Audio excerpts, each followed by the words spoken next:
Tennessee is full of haunted hotspots, haunted prisons, haunted mansions, haunted bridges. We got it all on the list for you today. Old abandoned prisons always seem to be haunted, don't they? The Tennessee State Prison in Nashville is no exception. The first prison was built in 1831 but was demolished, with a bigger one being built in 1898. The massive prison complex that still stands today operated for close to a century, but conditions had become so inhumane and overcrowded that the place was forced to close in 1992. Tennessee State Prison has quite the history. Some of the state's worst criminals were housed here. Conditions were even more strict and harsh in the new prison than the old one. Inmates were to stay silent at all times, and they couldn't receive letters or calls from loved ones unless there were life or death emergencies. The inmates also worked day in and day out performing grueling labor that the prison was profiting off of. The prison has been abandoned for decades and is completely off limits, but it's said to be haunted. Those who have managed to get a peek inside have reported hearing footsteps, screams, and cell bars clinking. The story of the Bell Witch has to be one of the most well-known spooky tales in the state of Tennessee. In Adams, Tennessee, you'll find the Bell Witch Cave, where the spirit of the witch is still said to linger to this day. John Bell was a farmer who lived with his wife Lucy and their children. Soon after moving in, they started seeing weird animals on their property. They'd also hear eerie knocking sounds inside their cabin. The family soon realized they were dealing with something from the beyond when a dark entity began interacting with the family, even speaking to them directly. They claimed they were being haunted and tormented by a witch, the spirit of Kate Batts, a former neighbor who apparently had a grudge against John Bell over a land deal. The Bell Witch began targeting the family relentlessly for several years, especially focusing on John's younger daughter, Betsy. Then in 1820, John Bell himself suddenly died of a mysterious illness. Some chalk all of this up to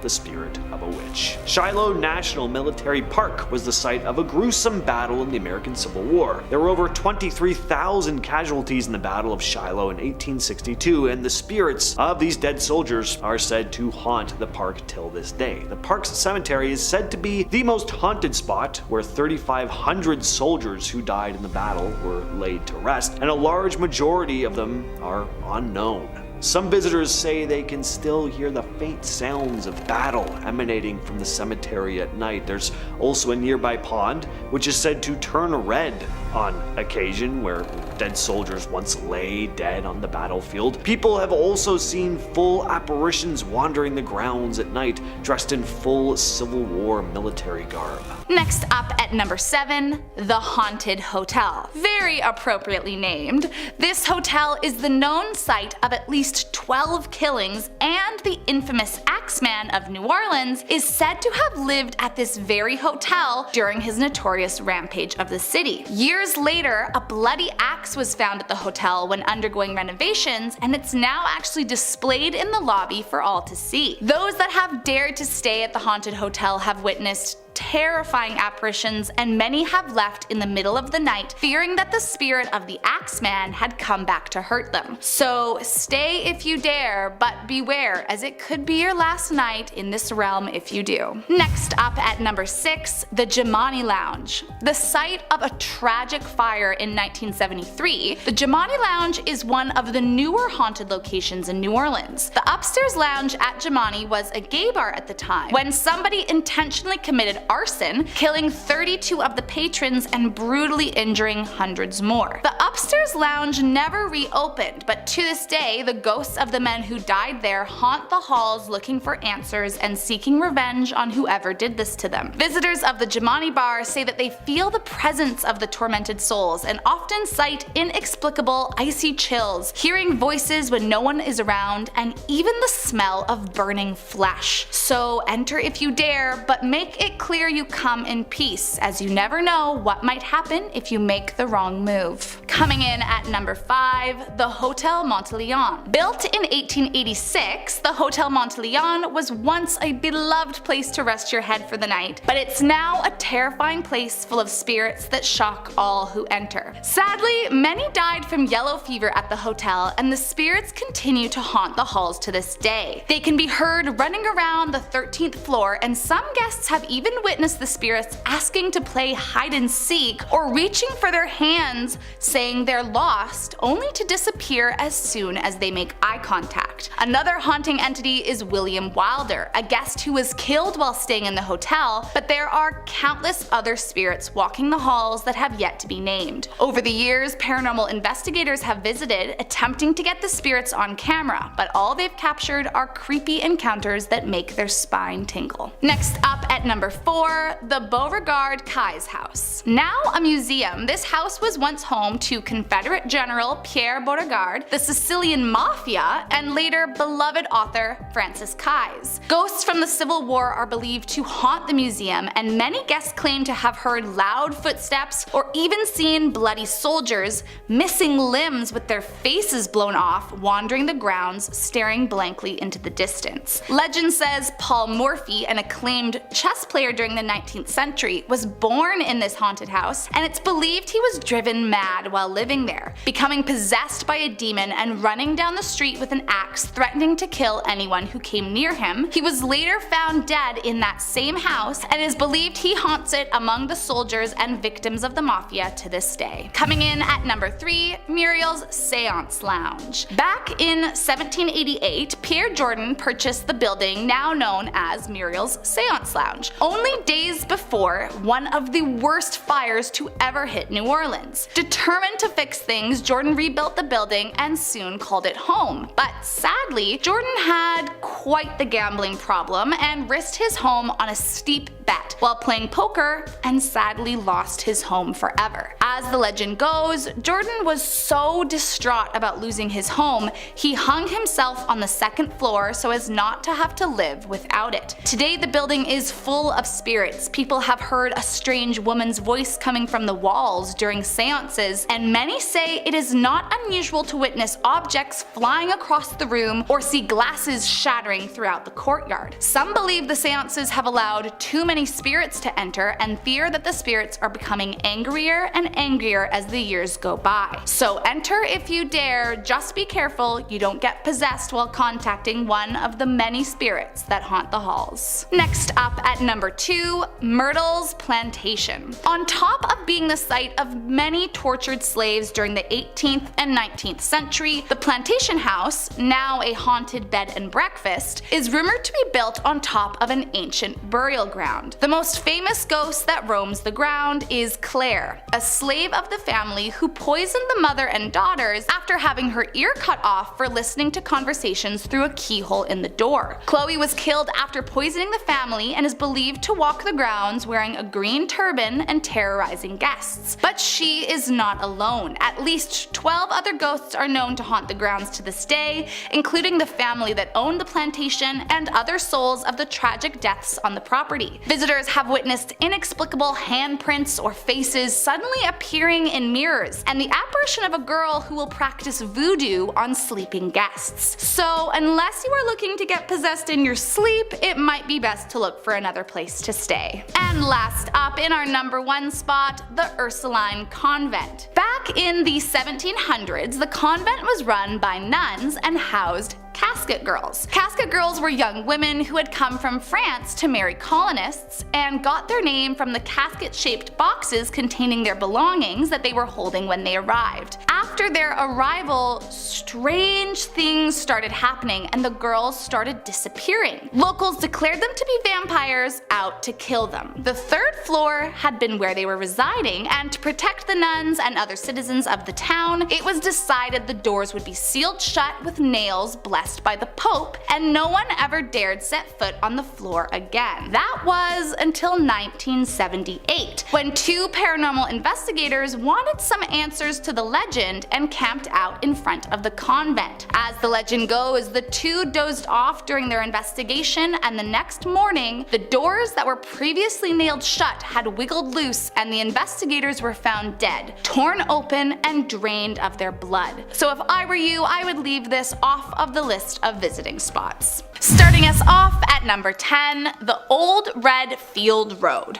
Said to be extremely active with spirits, keep your eyes peeled if you ever find yourself driving down this road. Those that try find that their flashlights and radios suddenly stop working, and some even say their cars begin acting up as soon as they start to approach. One driver in fact said that the hood of their car flew open on sight, and when they went to go and check it out, there was no explanation for why it would have done that. Visitors claim that countless ghosts roam the road, walking up and down, likely coming from the nearby cemetery, and that they feel a sense of deep, unsettling anxiety until they turn off the Old Red Field Road. So maybe if you do visit, just find an alternate route. Next up at number 9, Cotter Bridge. Located in a small town of less than 900 people, during the day the bridge is a world-renowned hotspot for trout fishing, visited by residents and tourists alike. But things take a turn after the sun goes down, and locals say that this bridge is haunted by some truly terrifying spirits. Residents say that at night you can hear the cries of an infant coming from the bridge,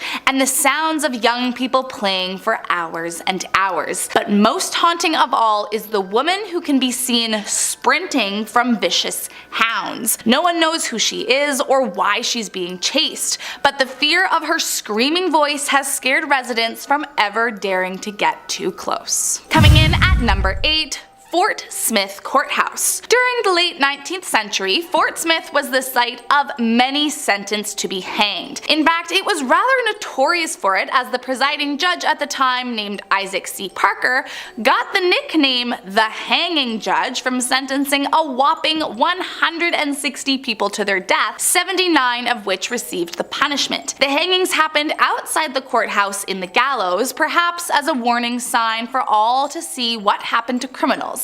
And it's believed the condemned men of the jail still roam the grounds seeking revenge on Isaac Parker. Many today say they've had frightening experiences while at the courthouse, especially in the gallows. Visitors claim to have heard gavels banging, seen ropes swinging when there was no wind, and one groundskeeper even claims to have spoken with the ghost of Isaac Parker himself. Number 7, Stranahan House. You don't want to be stranded at the Stranahan House. It's gonna be bad news. Fort Lauderdale has a few haunted hidden gems, and the oldest house just happens to be the most haunted. What do you know? What odds are that? What odds are that? What are those odds? There we go. The house's OG owner was Frank Stranahan, and today if you visit ye old stomping grounds, well, you might catch Frank in a photo or two. It's said that Frank still oversees the place and he regularly shows up in guests' photos. So this ghost likes to photobomb. That's pretty amazing. I kinda like that. I suppose being trapped in the same house for all of eternity probably gets a little boring from time to time. Just to pop into a photo, throw some peace signs up, and then disappear back into the walls. Ivy Stranahan, Frank's late wife, she also has made an appearance or two. Nice. True love is haunting the same house forever.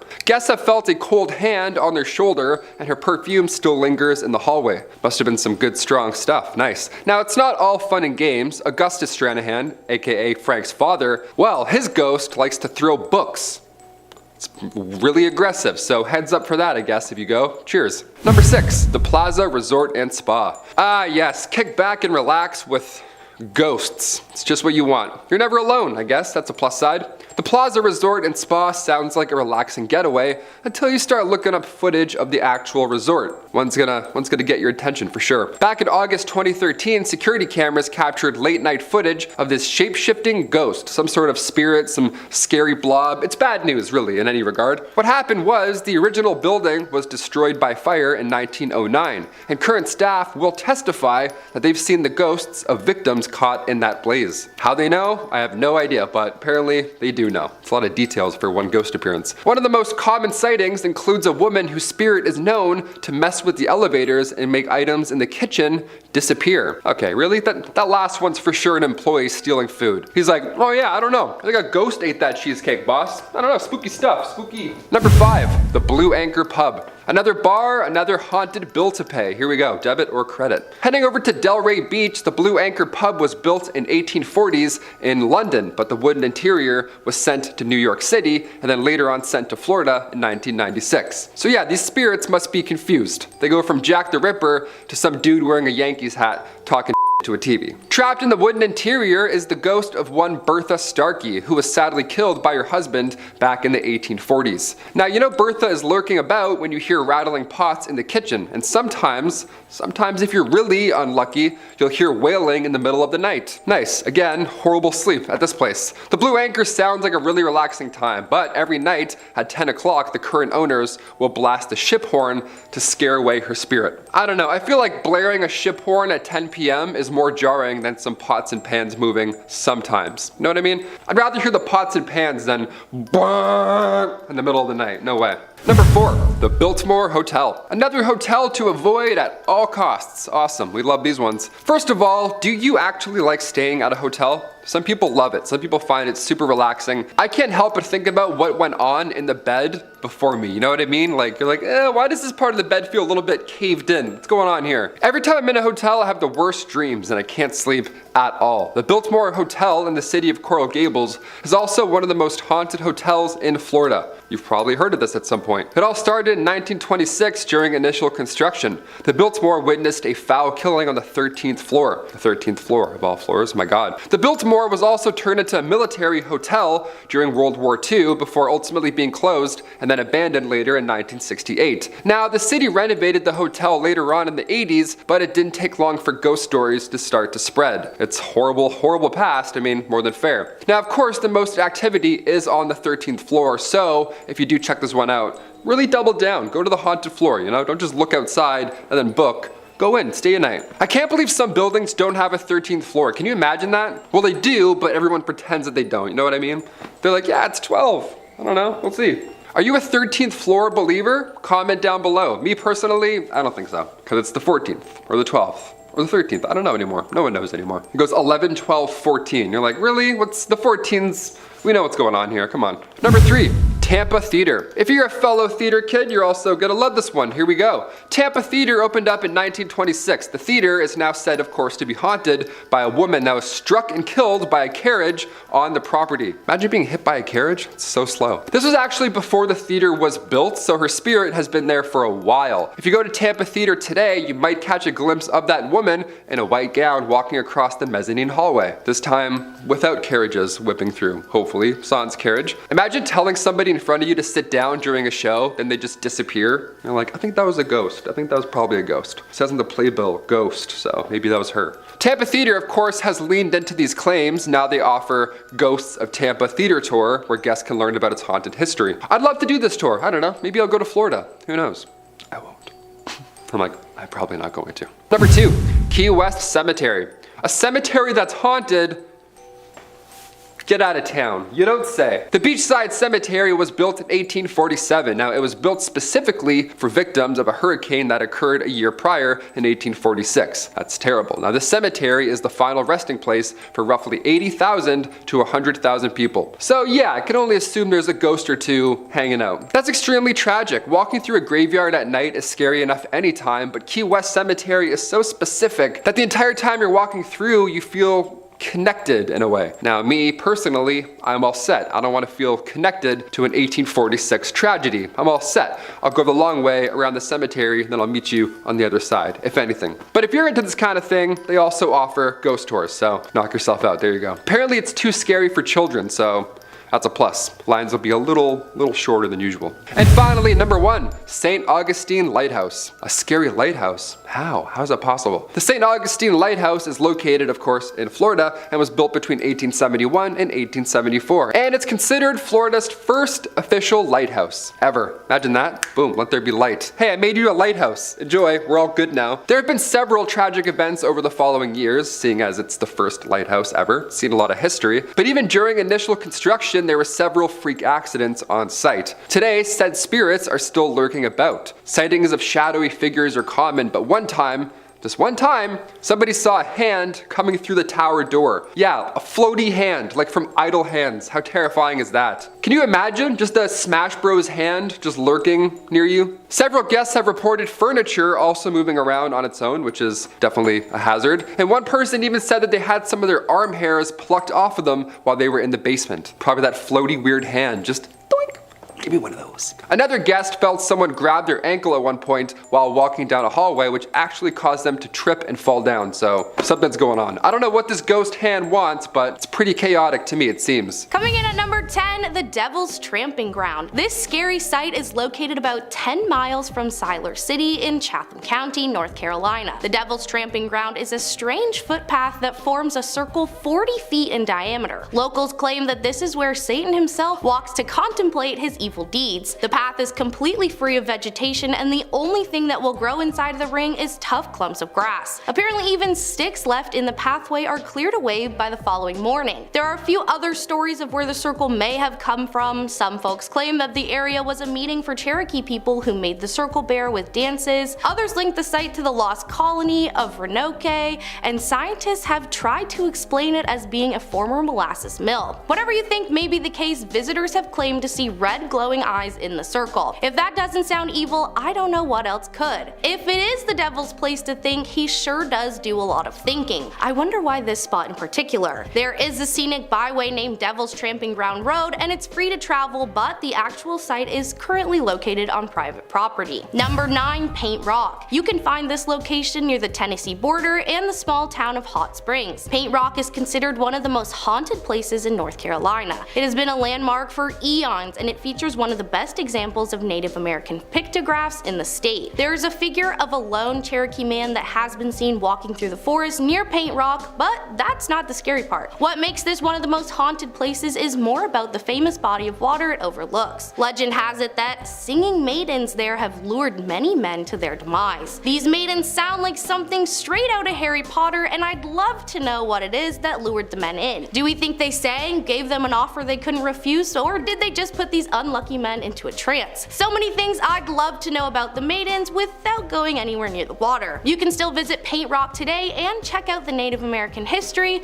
but I think I'll stick to Google Images personally. Number 8, Demon Dog. Located in the small Blue Ridge mountain town of Valle Criscus, which is Latin for Valley of the Cross, because the town has two streams that meet at right angles in the middle of the valley. Close by, there's an old stone church that sits near Highway 184. According to the legend, if you drive past the church's graveyard at night, of course it's at night, a black dog will jump out from behind a gravestone and start chasing your car. I don't know about you all, but for me, being chased is immediately 100 times scarier. Apparently, no matter how fast you drive, the dog will keep pace. There are many stories of people being chased by the dog. In some, it has red eyes, in other, it has yellow, but the thing that remains the same in every story is that the only way to get the dog to stop chasing you is if you cross the bridge nearby where the two streams cross. This is not an official tourist attraction like some others on the list, but the cemetery is free to visit in case you wanted to test out the story yourself. Number 7, Pioneer Saloon. The Pioneer Saloon is a little bit outside the strip proper in the town of Good Springs, and I hate to bring it up again so soon, but if you're a gamer with a keen eye and you're wondering why you recognize this saloon, yep, that is where the tutorial from Fallout New Vegas happens, and it is 100% of why I can't stop banging on about it in this video. But besides being one of the places that Courier 6 first ever stepped foot and began their journey, it's also one of Vegas's most haunted attractions. The Pioneer Saloon is the oldest bar operating in Nevada, and as such, one of the most haunted for years and years of stories. It's said that the wife of Clark Gable, Carol Lombard, can be seen wandering around the saloon at night looking for her husband to console him, but she's not the only one. There's rumors of a spirit of a kindly old prospector who sits at the back of the bar in the wee hours just to make sure ain't nobody causing no trouble. Easy Pete? Lastly, there's a spirit of an old western bar brawler by the name of Paul Koski, who was sent 6 feet under when he was caught cheating at a hand of cards. The coroner's report for him is posted on the wall. They say near the dead of night, you can see a figure of an old gunslinger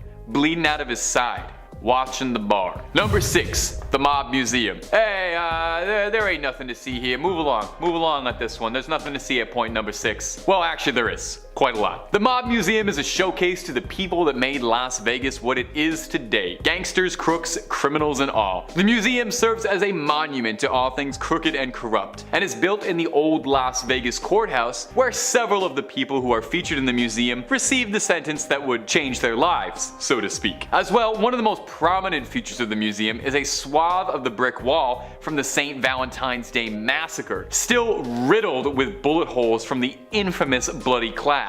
Employees who work at the Mob Museum claim that in their time it's not uncommon to see shadowy figures wandering through at night, quite possibly the lost souls of old mobsters who never got a peaceful rest, probably due to, being perforated by bullets. Number 5, the Luxor Resort. The Luxor Resort has been host to paranormal rumors pretty much since it was constructed. Maybe it's because it was built to look like an ancient Egyptian tomb. Maybe it's the gigantic black pyramid with a giant light atop its peak that looks like it's a dark temple that's attracting all of the malevolent energy in the world inside the Luxor. Could be that. An unknown number of construction workers died during its construction, and shortly after its opening, 2 guests jumped from the balconies. You should know too as well. The Luxor is also home to a massive collection of artifacts recovered from the wreck of the Titanic, all the way up to a giant piece of the bulkhead complete with a piece of the window. You gotta imagine if there wasn't already enough evil energy inside that building, bringing in a bunch of relics from the Titanic has gotta push it overboard. No pun intended, wow. Employees have reported that deceased passengers from the Titanic came with their relics, appearing, disappearing, and making their presence known. Some rooms of the resort are even modeled directly after rooms in the Titanic, where people report increased spiritual activity. Maybe they feel at home. Number 4, Fox Ridge Park. It's not all glitz and grime all the time in Las Vegas. There still has to be a community, The people have to live somewhere. Can't all just be wall-to-wall casinos. There has to be room for grocery stores and places for people to play. Perhaps once you've had your fill of shooting craps, you can take a walk down to Fox Ridge Park, a small little playground in Henderson, the city that neighbors Las Vegas. The story goes that a long time past, a boy was run over by the park, and his soul has been bound to it ever since. People report seeing the swing set moving when no one's around or no wind could be blowing it, and even outright saying that they see spectral apparitions. He's apparently very angry, however, and I never quite got over his condition, and it's been said that he takes the form of a demonic entity or some monstrous specter to would-be paranormal investigators who go and disturb him. So it might be best to leave this one to the pros and check out some of the other stuff on the list. Tell Zach Baggins about this one. Number 3, Rhyolite Ghost Town. Not sure if I'm pronouncing that right, but we'll go through it anyway. After you've made a day seeing the sights of Las Vegas, consider taking a road trip outside of the strip to Rhyolite, an abandoned ghost town just outside. It used to be a prospering mining community during the gold rush, but was abandoned altogether in the panic of 1907. It still stands now as a monument to an America long gone, a town frozen in amber, perfectly preserved. Even just looking at it, pictures of it is kind of giving me the willies, You look at it and it feels like things should be moving and bustling, but instead it's just a graveyard. You can wander around the remnants of the old town, seeing the desolate ruins of a bank and a jail. Because of its eerie, abandoned nature, it's a very popular spot for paranormal enthusiasts to scout out to try and see if maybe,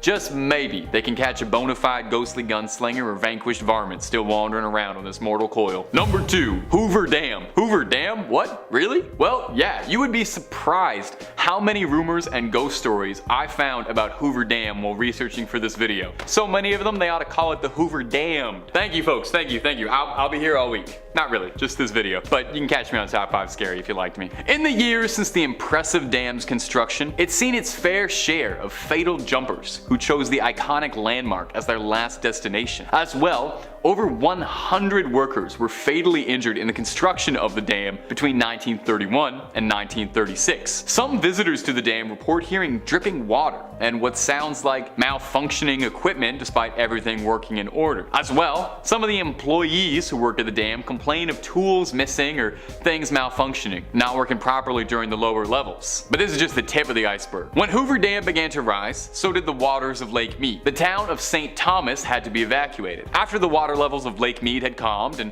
after 70 years of the water receding, the ghost town of St. Thomas was officially unearthed. While the town was evacuated under government order, there's no proof one way or the other to say that everyone did. So it's entirely possible that some residents of St. Thomas could have been trapped there, and their souls now doomed to the dam forever, alongside jumpers and poor workers, making it a real hotspot for paranormal activity. Luckily, I have to imagine a dam that big's gotta be keeping some of it in, right? And finally, the #1 most haunted spot in Vegas is Bally's Las Vegas Resort. In 1980, a raging fire scorched the tower of the original MGM Grand Resort. It was an absolutely dreadful disaster that claimed the lives of 85 people and badly injured many more. The building was restored and sold and renamed to Bally's in 1985. But given the building's treacherous backstory, it's no surprise how many guests complain about paranormal experiences there. Guests who stay in the original refurbished tower complain of overwhelming smell of smoke or the sounds of people screaming throughout the night. Others notice that on higher floors, the furniture will move unexpectedly, or windows have been shut or even locked that can be found open. It's thought that these are the spirits of those on the higher floors desperate to escape, not knowing they never will. There's a famous ghost in Bally's, residents claim to see, of an old woman who sits at a slot machine on the casino floor, blankly pulling the lever and idly playing calmly until she bursts into flames without making a noise, and then vanishing in the blink of an eye. She only appears for seconds at a time, but she's been purportedly seen many times.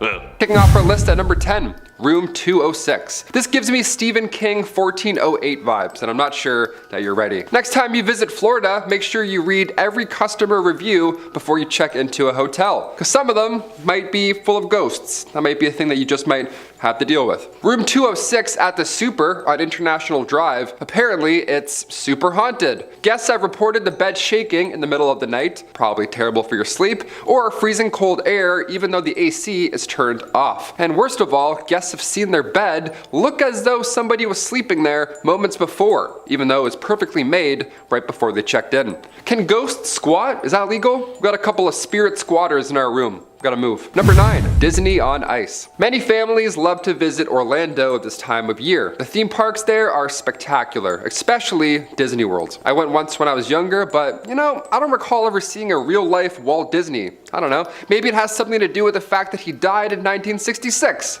Who knows? But never say never. One of Orlando's oldest tales is that Walt Disney had his body cryogenically frozen after his death. And right now, apparently it's being stored in a bunker underneath the theme park. I mean, that's a bit more creative than being cremated. I'll give him that. It's pretty Walt Disney of him just to freeze himself forever. A grad from the University of Central Florida Film School, Benjamin Lancaster, they actually made a film about this whole idea. It's called The Further Adventures of Walt's Frozen Head. That's a family classic, some would say. Number 8, Scarlett O'Hara's. You're gonna need 2 pieces of ID for this next one, alright? Perhaps the most haunted bar in Florida, located in St. Augustine, Scarlett O'Hara's is haunted by a past owner. Many believe that spirit likes to make itself known to guests. That's always fun. Try and go grab a pint and now you got a ghoul in front of you. That spirit is one of George Coley. Now George sadly bit the bullet one night when he was in his bathtub, so now we have a series of unexplainable events. Plates and glasses will sometimes move across the bar on their own, and the jukebox keeps playing Help Me Rhonda even when it's unplugged. So that's absolutely terrifying. If you want to check it out now, be warned, because it's a full-on tourist attraction at this point. But if you go, you can pose alongside the same bathtub that George Coley died in. Yeah, how lovely is that? Are we going to Disney World? Nah, even better, Scarlett O'Hara's. Yeah, you're gonna love it. The Orpheum Theater is a historic building in Memphis, Tennessee. It's also said to be the site of some eerie paranormal activity. One of the most famous ghosts at the theater is Mary, said to be the spirit of a young girl who died in a car accident out front of the building. Some say it was a car accident in 1921. Another version goes that she was injured by a trolley in 1928 and then brought into the theater where she passed away. Witnesses describe Mary as having braided brown hair, wearing a white dress, and appearing shy.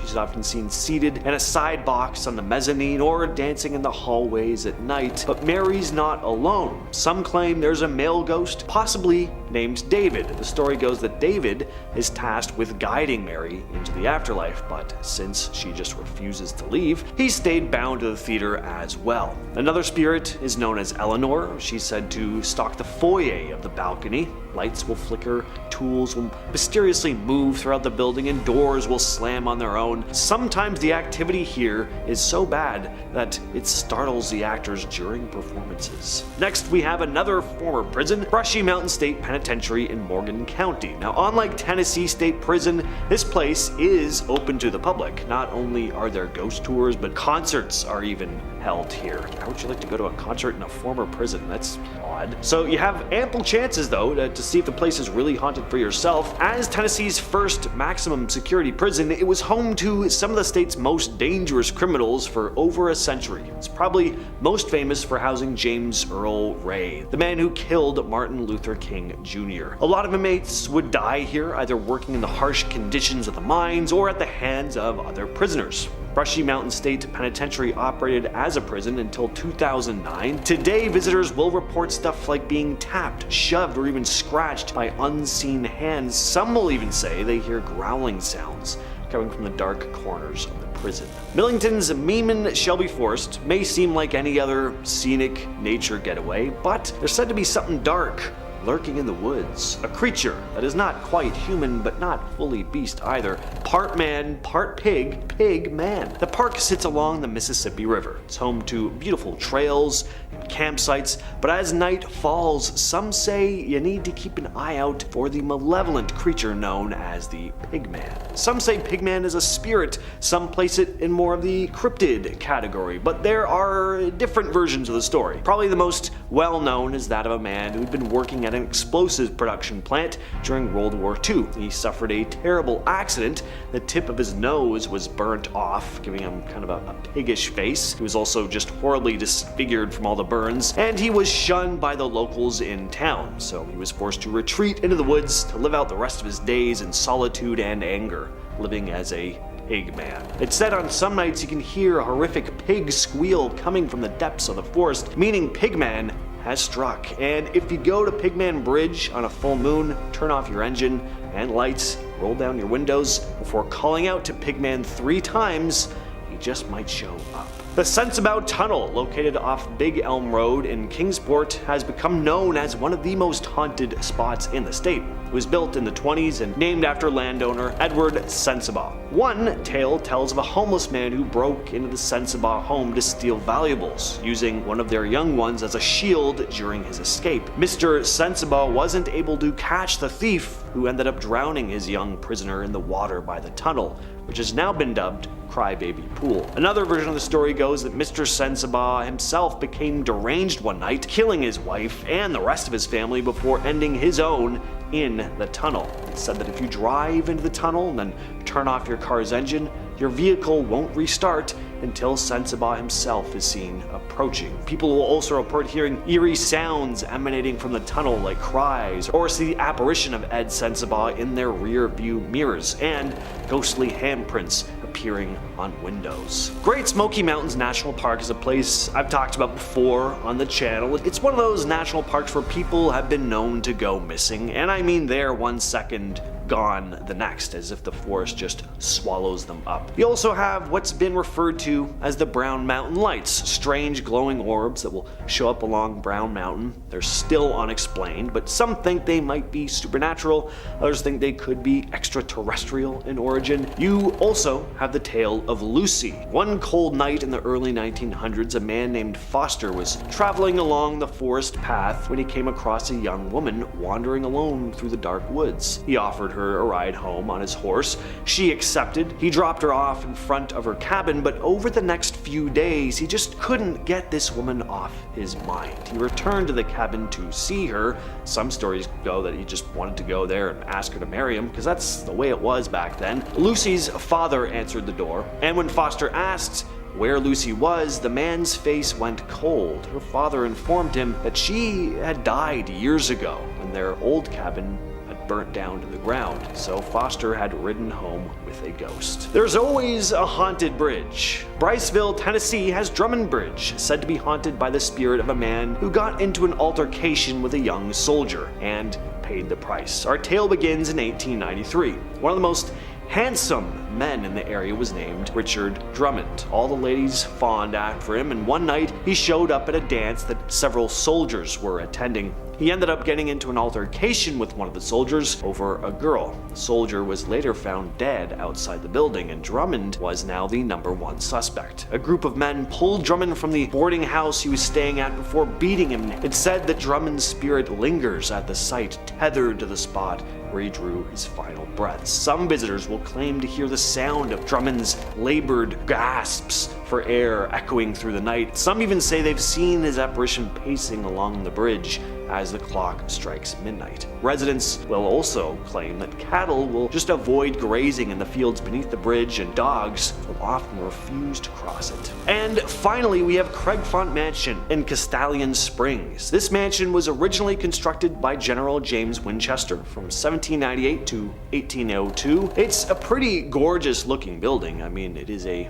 mansion after all, but along with the outward charm, there is a darker side. Country music star Conway Twitty famously claimed to have experienced unexplained phenomena there, saying he had to leave the place after objects were thrown at him out of seemingly nowhere. There are tons of reports of apparitions being captured in photographs and video. There have been sightings of candlelight flickering in the windows late at night, even when there's apparently no one in the house. The nursery in particular is said to have this unsettling atmosphere, with visitors saying they'll have an almost sick feeling when they're alone in there. One visitor claimed to see the ghostly figure of General Winchester himself peering down at her angrily from a second-story balcony. Number 10. Zak Bagans' Haunted Museum. I figured I'd get this one out of the way off of the top. I've talked about this a few times on my home channel, Top 5 Scary, and it's worth shouting out over here as well. Zak Bagans is the famed paranormal investigator from Ghost Adventures, and he spent most of his adult life collecting and hunting things beyond the veil,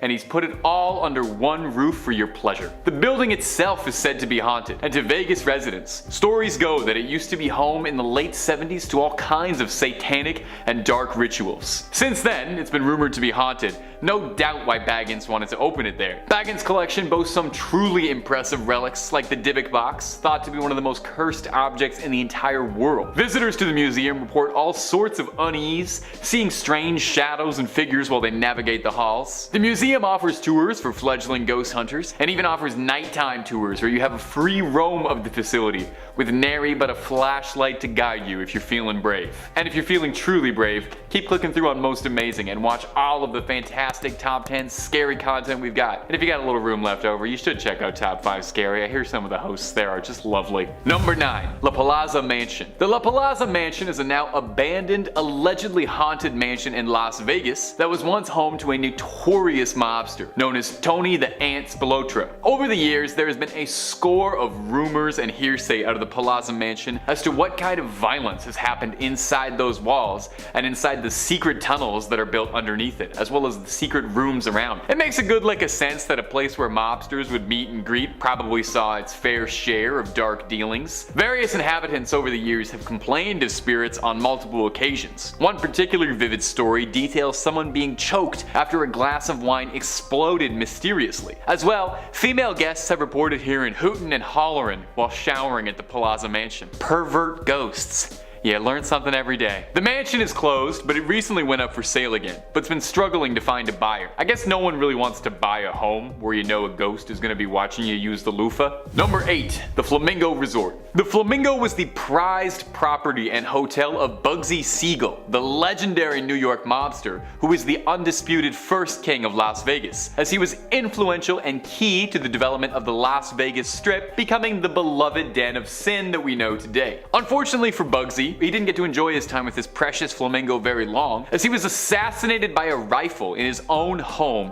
6 months after its grand opening. Well, if you believe the rumors, maybe Bugsy keeps finding his way back to his favorite spot, as there are reports of all sorts of sightings of that checkered coat. Fun little aside, little trivia for some of the gamers out there, the villain of Fallout New Vegas, Benny, was directly based on Bugsy, down to the trademark jacket. Anyway, guests of the Flamingo Hotel have reported hearing strange whisperings at night during their rooms, and claim that spectral apparitions have been seen in the presidential suite, Bugsy's old personal room in the hotel. There have been reports of seeing the notorious criminal in the garden as well as the chapel. Perhaps he's still got unfinished hotel business to take care of, or maybe he just loves that spot so much he can't move. Next up at number 7, the Clayton House. Originally built in the 1800s as a Civil War hospital, it wasn't until 1882 when William Clayton moved his family into the now historical home. The family seemed to have a fairly happy life in their home, but I guess with roots as a hospital, ghosts flock to it and continue to haunt it to this day. The former director of the site, Martha, says that as soon as she started working there, she knew something was off. Doors would slam in the middle of the night, she would hear footsteps from down the hall when no one was there, and one room on the second floor would always sound like music was playing from inside. Then in 2008, a carpenter who was doing some repairs on the building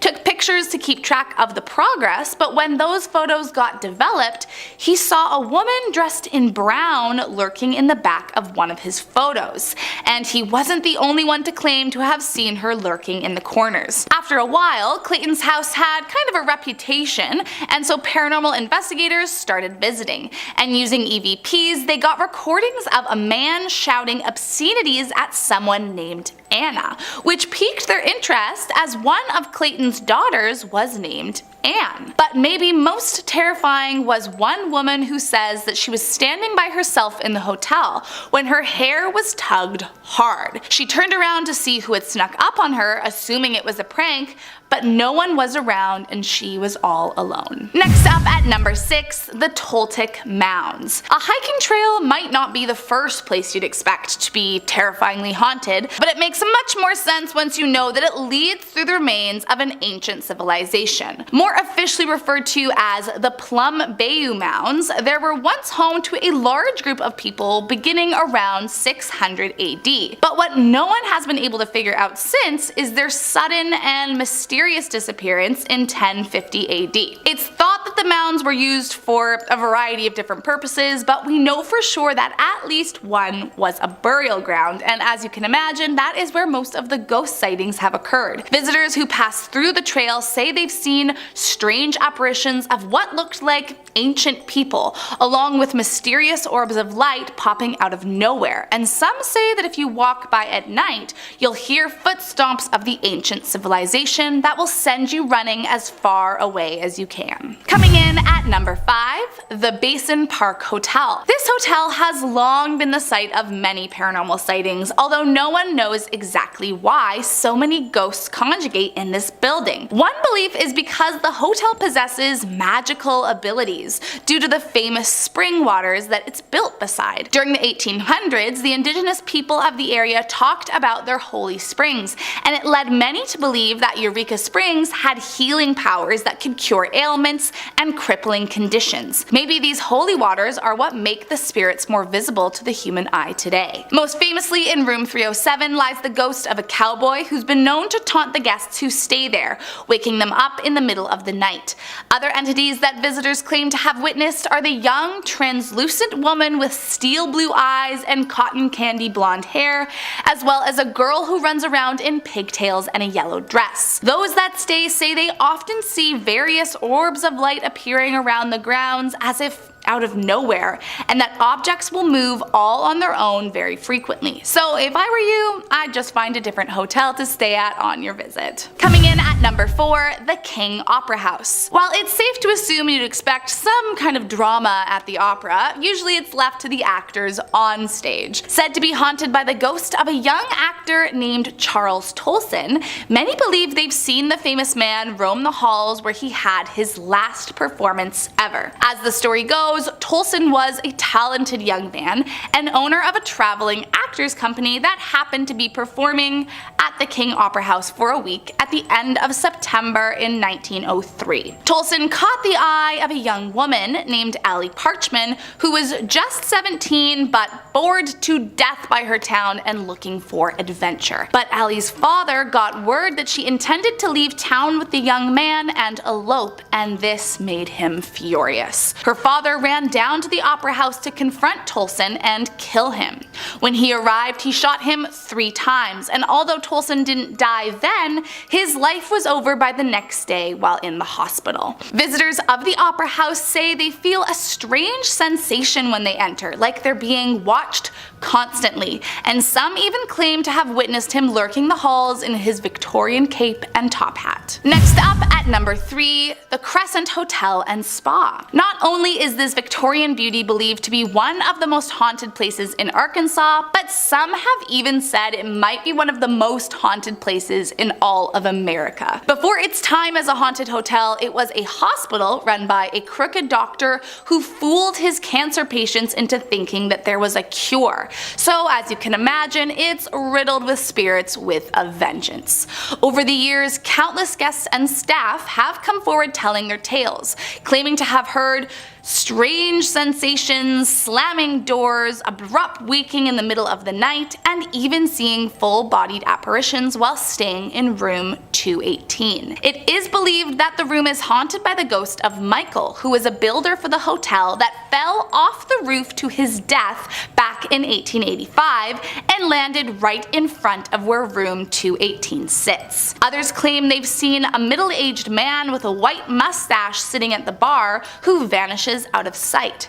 And in 1987, a guest said they saw a nurse pushing a gurney down the hallway in the middle of the night. But maybe most terrifying of all is room 202, where allegedly someone managed to photograph a ghost and prove its existence. Coming in at number 2, the Peel Mansion. Back in 1875, this mansion was built by a man named Samuel Peel. He was a US congressman and he lived in the home with his daughter Minnie. Both Peel and Minnie are said to haunt the house today, roaming the halls dressed in white, and often Minnie will play the piano if no one is in the room. But despite being the people the mansion is named after, they might not be the creepiest ghosts to haunt its halls. After the Peel family sold the mansion, a couple named Mr. and Mrs. English moved in with their family. One of their daughters, Marjorie, however, became very ill, and after discovering that she'd suffered from a burst appendix, a surgeon informed the family that she was not going to make it. After 10 days, Marjorie died and they covered her body in a sheet. But creepily, only a few hours after being pronounced dead, someone saw the sheet move. Marjorie was alive and went on to live for many more healthy years. But this troubled some of the staff on the farm, who believed that her spirit hadn't gotten back into her body and was somehow trapped under that sheet that others had seen moving. Years went by and Marjorie went back to her childhood home only to find that the room where people thought she had died was closed off. When she asked why, she was told it was haunted by a little girl. But the question was, is it Minnie or somehow the lost spirit from Marjorie's almost death? And last up in our number 1 spot, Highway 365. The legend began back in 1973 when a man picked up a girl on a bridge in the night. She was covered in bruises and cuts and looked very scared. She told the man that she had been in a car accident and asked if he could drive her home. The man complied, and when they got to the house she said was hers,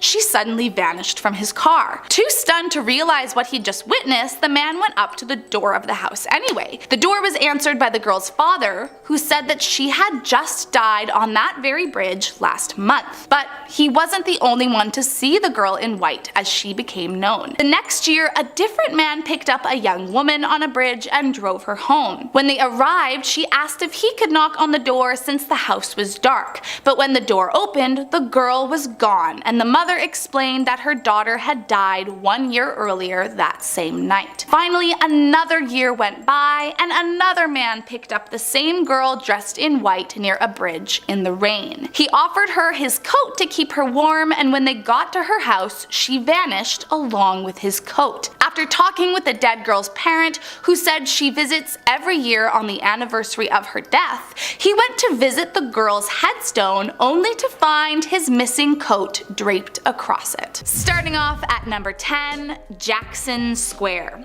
Located in the infamous French Quarter in New Orleans, Jackson Square is riddled with terrifying spirits wreaking vengeance. Historically, the square was used for public executions, and it's believed that all who died there haunt the grounds hounds looking for revenge on those who took their life. Those that walk through have felt like they're being followed or seen unexplainable lights and shadows in their photos, and all leave feeling confused and scared that something was trying to get them. So if you are planning to visit, just be careful where you step foot, cause you might not be so lucky as those that have tried before. Next up at number 9, Lafitte's Blacksmith Shop. Despite its name, Lafitte's Blacksmith Shop is actually now a bar, and although it may look like a cute old building from the outside, it holds a few terrifying secrets that haunt the locals to this day. It's believed to be haunted by the infamous brothers Jean and Pierre Lafitte, a pirate duo who used the shop as a front for their smuggling operation quite successfully for many years. The brothers were eventually arrested for their operation, and perhaps that explains why the spirits have never left. Now a bar for locals, the ghost of Lafitte has been seen by many, haunting the pub along with a mysterious woman that appears suddenly in the mirror on the second floor. No one knows just who she is, but those that have witnessed her apparitions were sent running in terror and have never returned. Coming in at number 8, Our Lady of Guadalupe Church. To date, it is the oldest church in New Orleans, so it's no surprise that it also is one of the most haunted places in the city. Back in the day, the building was used as a sort of pseudo-morgue, where they would house bodies waiting to be transferred to the St. Louis Cemetery. Over the years, the church housed many victims of yellow fever and even a few people that had been killed, and it seems the souls stuck to the church despite being buried elsewhere. Those that enter feel immediately watched and have this terrible, eerie feeling that they can't seem to shake. While no one has seen apparitions yet, locals agree that there is no doubt it is haunted, and many avoid it if they can. At number 7, the Duke Mansion. This terrifying site is located in Charlotte's Myers Park neighborhood. The Duke Mansion was built in 1915 as the home for James Duke of Duke University and Duke Energy. However, the property was briefly owned by John Avery in the 1920s, which is when the paranormal happening reportedly began. The story starts after Avery's wife was hospitalized for severe mental health issues. The lonely John began renting a room to a young writer, Maggie, who he, shocker, ended up falling in love with. However, Avery refused to leave his wife, resulting in Maggie to break off their affair. Before Maggie left, Avery was able to get her to promise to meet him at the home 1 year later, dead or alive. So a year later, Maggie showed up and waited until it was almost midnight when a flash of lightning illuminated a figure of a man watching her from the window, so Maggie rushed in the door. The house appeared to be empty, but she made her way to the library. Just as the clock struck 12, she heard footsteps on the staircase and Avery appeared just in time. As the two reached out for one another, his hand went right through hers. Avery then said, dead or alive. It turned out that Avery had actually passed a few days earlier, and a letter revealed him worried if he would be able to make it to the meeting. Very cute, but still super haunted. Number 6, the Great Dismal Swamp. Just with the name alone, you know this place isn't going to have a nice backstory. The Great Dismal Swamp encompasses more than 100,000 acres straddling the boundary of North Carolina and Virginia. It was home to Native Americans over 13,000 years ago,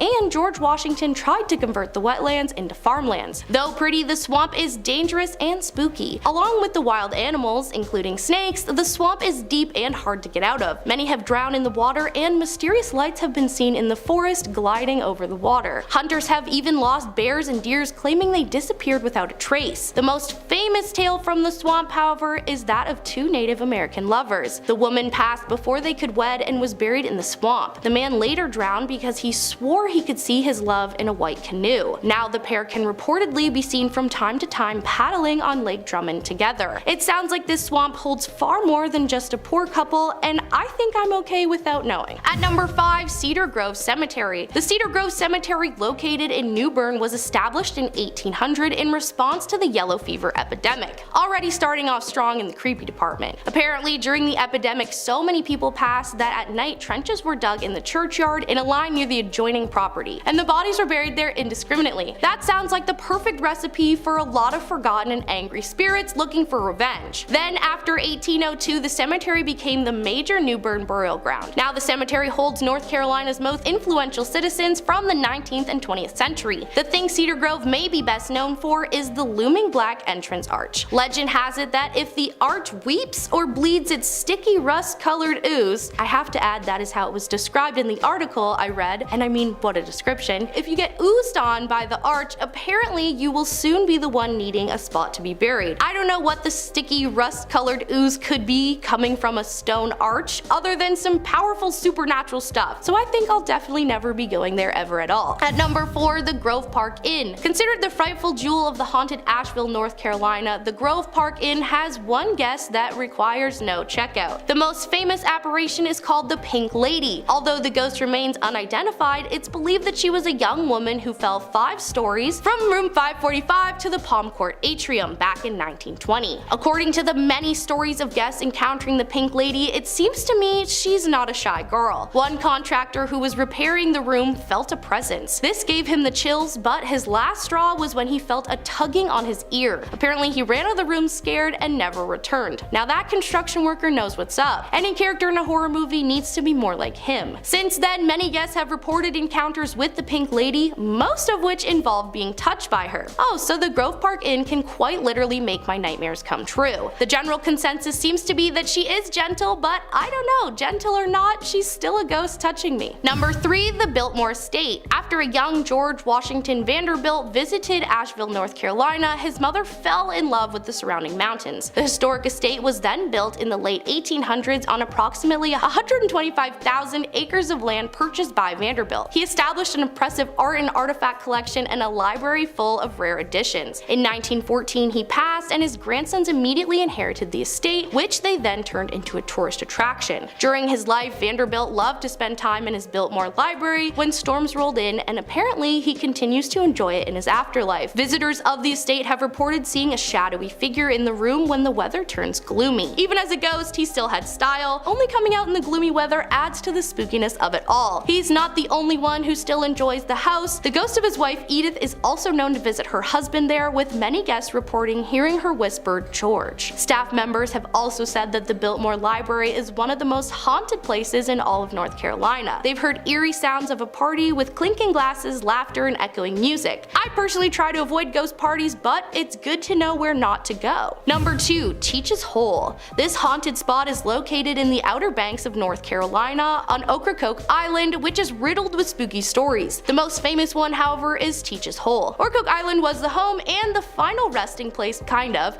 the pirate Blackbeard, whose real name was Edward Teach. He was known as a great intimidator, leading people to raise their white flags just at the sight of him. Teach did eventually hang up his pirate hat and pledge allegiance to the Queen, but in 1718 he was beheaded by Lieutenant Robert Maynard of the British Royal Navy. Maynard was sent by the governor of Virginia, who was not convinced the famous pirate was really willing to give up the criminal lifestyle. Now it is said that Blackbeard haunts the land near where his body was tossed into the sea, also known as the Point. People have reported seeing Blackbeard pacing the shoreline looking for his missing head. And at number 1, Lydia's Bridge. Every article I read about Lydia's Bridge started out with, if you grew up in Jamestown, you know the story of Lydia. After reading the story, yeah, how could you not know about it? It's horrifying. So the story goes that a pretty hitchhiker in a white dress flags drivers down near the old Jamestown Bridge and then asks for a ride. Now the first time I read this, I thought it was the lore of how the woman passed, but no, the hitchhiker that asks for a ride is the ghost. Apparently she quietly gets into their cars, tells them to take her home, and then vanishes. Are you kidding me? If I picked up a hitchhiker that turned out to be a ghost, I'd be out. Absolutely not. The spirit known as Lydia has been spotted on rainy, foggy nights as she walks alone or stands beside the road searching for help. The ghost is believed to be that of a young woman who passed away in a tragic car accident at the bridge many decades ago. The most commonly told story of Lydia's passing is that the fatal car accident occurred when a boy and a girl drove to a dance, maybe even the prom, on a rainy night. But sorry Lydia, I don't have room for another passenger.